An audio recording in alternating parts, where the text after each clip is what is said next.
Hi everyone, today we are going to discuss the paper attempting strategy that got me 99.9 percentile in JEE Mains 2022. इसे सुनकर आप लोगों को भी शायद एक बेटर अंडरस्टैंडिंग होगी कि अपना टाइम इफेक्टिवली एक 3 घंटे के पेपर के अंदर कैसे मैनेज करना है जिससे आप अपना पोटेंशियल मैक्सिमाइज करके आप भी 99, 99.5, 99.9 या इवन 99.99 मेरे से भी बेहतर परसेंटाइल जेई मेंस में ला सकते हैं. So with that let us begin. Before delving into the strategy, let me first tell you why you should listen to me. So my name is Srinath Jha. I was an average dropper student who got into IIT Delhi.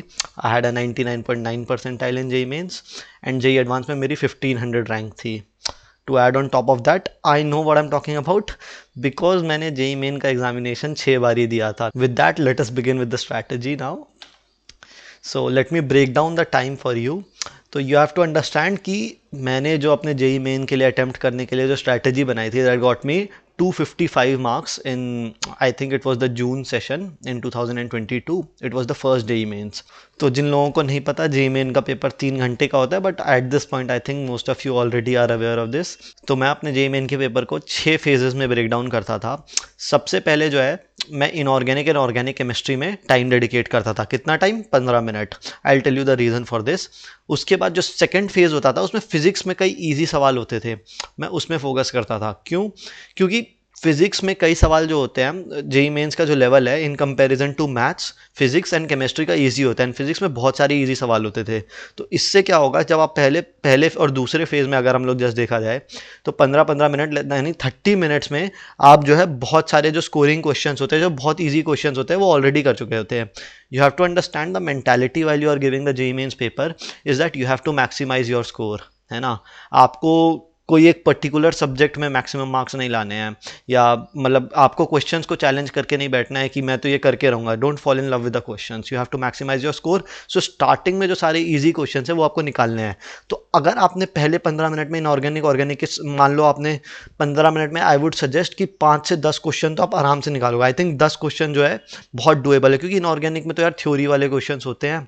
25 आपके question अगर आपको attempt करने हैं उसमें से आप 10 भी अगर निकाल लोगे ना तो आपके दिमाग में सबकॉन्शियसली आपको जो है बहुत ज़्यादा रिलीफ रहेगा कि 10x4 40 नंबर जो है मैंने ऑलरेडी पहले 15 मिनट में बना लिया है. ठीक है, तो अब आपका कॉन्फिडेंस बूस्ट होता जाएगा. जब आपने फिजिक्स के भी 15 मिनट में मान लो 7-8 और क्वेश्चंस आपने बना लिए, ठीक है, तो आपके वहाँ पे भी आपके 8x4 कितना 32 मार्क्स बन गए, है ना. तो 32 मार्क्स बन गए तो आपके 70-75 मार्क्स तो ऐसे ही बन गए. ठीक है, तो अब आपके पास 2.5 घंटे का पेपर बचा है और आपके 72 मार्क्स ऑलरेडी बन चुके हैं. ठीक है, now comes the difficult part. You have to understand कि मेरा मैथ्स जो है मेरा स्ट्रॉन्ग था. तो जब पहले 2.5 घंटे हो जाते थे और मेरे को पता था कि मैथ्स में जो है हालांकि इजी सवाल होते हैं but all the problems are lengthy. So that is why maths को मैं जो है थर्ड फेज में हमेशा 1 घंटे तो देता ही देता था. ठीक है, और इसमें जो है इसमें भी मैथ्स के इजी सवाल. नाउ यू वुड से कि इसको भी 15-20 मिनट दे देते तो उसका कोई फायदा नहीं होगा क्योंकि मैथ्स में अगर आप 15-20 मिनट दोगे तो शायद आपके 3 से 4 सवाल बनेंगे. तो इसमें आपको 1 घंटे में आपको आइडेंटिफाई करना है कौन से ईजी सवाल हैं और उसको सॉल्व करना है. एंड आई थिंक मैथ का पेपर यूजुअली टफ आता है जेईई मेन का बट इसमें कई इजी सवाल फिर भी होते हैं. तो उसको फाइंड करिए और 1 घंटे में उसको निपटाइए ज़्यादा से ज़्यादा. कोई भी अगर आपको बहुत डिफिकल्ट क्वेश्चन लग रहा है, नहीं समझ में आ रहा है, उसको स्किप कीजिए, आगे बढ़िए. Then we move on to the fourth phase. Now अब यहाँ पे जो है अब मेरे पास क्या हो रखा है कि मेरे पास जो है 1.5 घंटे जा चुके हैं, आधे पेपर का टाइम मेरा जा चुका है. When we come to the fourth phase, 4th, 5th, 6th, 7th में, अब इन फेजेस में आपको जो है अपना पूरा जो है पेपर निपटाना है, right. So to maximise your score अब मैं फिजिक्स पे जाऊंगा.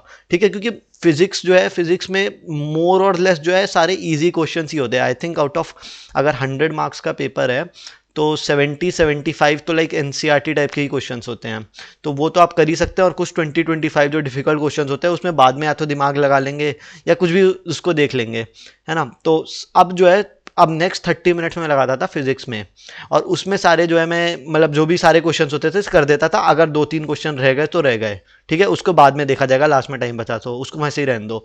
उसके बाद जो है नेक्स्ट 20 मिनट्स, उस 20 मिनट्स में मैं केमिस्ट्री करता था. अब यहाँ पे जैसे मैंने लिखा है केमिस्ट्री ऑल का मतलब है मोर और लेस. यहाँ पे अगर इनऑर्गेनिक ऑर्गेनिक के कुछ सवाल रह गए तो उसको देख लो 1-8 मिनट में. उसके बाद जो है यूजुअली हमारे समय में क्या हुआ था 2022 में कि जो भी न्यूमेरिकल टाइप क्वेश्चंस होते थे ना 20 क्वेश्चन के बाद जो न्यूमेरिकल टाइप क्वेश्चन होते थे वो सारे होते थे फिजिकल केमिस्ट्री के। एंड ठीक है, दे वर अ लिटिल बिट लेंदी, तो उसमें कैलकुलेशन करनी होती थी। तो इसमें वो वाले ये जो 20 मिनट होंगे उसमें वो 5 क्वेश्चन जो है ना उसको आपको टैकल करना है किसी भी तरह से, राइट। तो उसको टैकल कर दिया और वो कर दिया, तो अब आपका क्या हो गया, अब आपके पास अराउंड 40 मिनट्स रह गए। तो अब आपके पास ये 40 मिनट्स जो रह गए, इसमें मैंने मैथ्स और हालांकि लिख रखा है, बट अगर आपको लगता है कि आपका मैथ स्ट्रांग नहीं है, क्योंकि मेरा मैथ स्ट्रांग था इसीलिए मैं मैथ्स के, मेरे को पता था कि मैं टाइम दूंगा तो वो सारे क्वेश्चंस भी उसमें सॉल्व कर पाऊंगा, इसीलिए मैं लास्ट का टाइम जो है मैथ्स में दे देता था। तो 1 घंटा 40 मिनट रफली मैंने मैथ्स को दे दिया। बट इन 40 मिनट में आपके फिजिक्स और केमिस्ट्री के जो डुएबल क्वेश्चन है, अगर मैथ्स आपसे नहीं होता है, ठीक है, तो मैथ्स को आप मत टाइम दो, या आपको देना है तो 10-15 मिनट 20 मिनट दे दो मैथ्स को, 2-3 क्वेश्चन देख लो, है ना। आपको समझ में आ गया कि मैथ्स तो मेरे दिमाग में लग ही नहीं रहा, क्योंकि जेई मेंस में जो है आपका जो डिसाइडिंग फैक्टर होता है ना आपकी रैंक का, वो मैथ्स ही होता है। फिजिक्स केमिस्ट्री तो यूजुअली लोग अच्छा कर लेते हैं, मैथ्स में ही एक स्ट्रगल होता है लोगों को। तो आप मैथ्स को मत दो ना, आपको तो मार्क्स मैक्सिमाइज करना है ना। अगर आप 100 भी ले आओ फिजिक्स केमिस्ट्री में, ठीक है थोड़ा सा डिफिकल्ट होता है, मेरे खुद नहीं आए थे, बट अगर आप 100 भी ले आओ तो मैथ्स में फिर भी आप कुछ चलो ठीक है, ये डिस्कशन को बाद में ही करेंगे। So anyway, the larger point being, ये जो 6th फेज है इसमें आप मैथ्स ना भी करें, आपके जो जो डिफिकल्ट क्वेश्चंस रह गए थे वही आपको करना है। एंड एट दिस पॉइंट आपके पास सारे इजी क्वेश्चंस और मीडियम क्वेश्चंस बचेंगे भी नहीं, लास्ट के जो 2 घंटे 20 मिनट हो जाते हैं इसमें बचते भी नहीं है इजी क्वेश्चंस। अच्छा, एक और बात है कि क्या होता है कि लास्ट के 1 घंटे में ना लोगों को यूजुअली आदत नहीं होती है कि 3 घंटे तक जो है पूरा दिमाग लगाओ, दिमाग पूरा फोकस रहे। मेरे को खुद नहीं थी, एकदम टॉपर्स को भी नहीं होती, तो थोड़ा फटीग आने लग जाता है, ठीक है। तो कई बार मैथ्स में क्या है कि आप मैथ्स को बहुत दिमाग देना पड़ता है, मैथ्स ऑलरेडी डिफिकल्ट है, इसीलिए ये मैंने थर्ड फेज में जो है ना आपसे इजी टू मॉडरेट वाले क्वेश्चंस जो है थर्ड फेज में मैंने बोल दिया था कि उसको करने के लिए, ठीक है। क्योंकि 6th फेज में क्या होगा कि मैथ्स के क्वेश्चंस होने भी नहीं लगेंगे और आपको मन भी नहीं करेगा उतना कैलकुलेशन करने का, क्योंकि ऑलरेडी 2 घंटे 20 मिनट का आपका फटीग हो रखा होगा, है ना। तो इसमें आप अगर आपका मैथ्स वीक है तो आप फिजिक्स केमिस्ट्री के जो डिफिकल्ट क्वेश्चंस जो आपने छोड़े थे उसको आप अटेम्प्ट कर सकते हैं यहाँ पे और अपने मार्क्स को मैक्सिमाइज कर सकते हैं। I think following this strategy आप आराम से 200 प्लस तो आराम से ला सकते हो।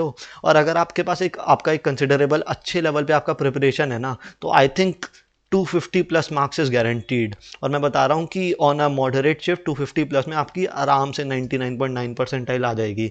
मेरी 255 मार्क्स आई थी जिसमें मेरी 99.9 परसेंटाइल बनी थी। तो with that I would conclude this video and I will wish you all the best for your JEE Mains. तो ऐसे ही और वीडियोस हम लाते रहेंगे, स्ट्रैटेजीज वगैरह बताते रहेंगे जेई मेंस से रिलेटेड, क्योंकि आपका एग्ज़ाम बहुत पास है अभी। Thank you for watching.